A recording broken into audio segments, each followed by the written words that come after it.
Hello guys, in this video I'm going to show you how to add friends on Monopoly Go.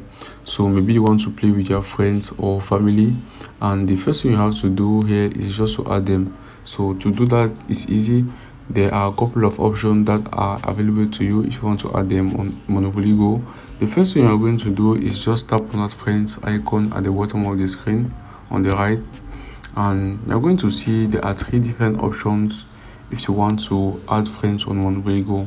So the first way you can use, or the first technique you can use to add friends on Monopoly Go, is through contact. Okay, by using their contact you'll be able to add them on Monopoly Go. All you have to do is just enter their mobile number here and tap on continue, and they will be able to receive a message to join Monopoly Go.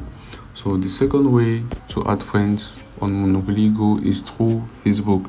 So by going on Facebook, you'll be able to invite your friends to come and join Monopoly Go, and by that way you'll be able to play with them, okay, directly into the Monopoly Go application.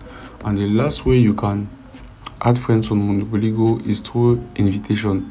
So by tapping on the invite icon, you can see here that you can invite your friends. If you tap on that invite button, you will see here that a link will be generated for you. Okay, you will be able to share this link to your friends on your social media account, and through this link they will be able to get access to Monopoly Go, and you will now be able to play with them on Monopoly Go.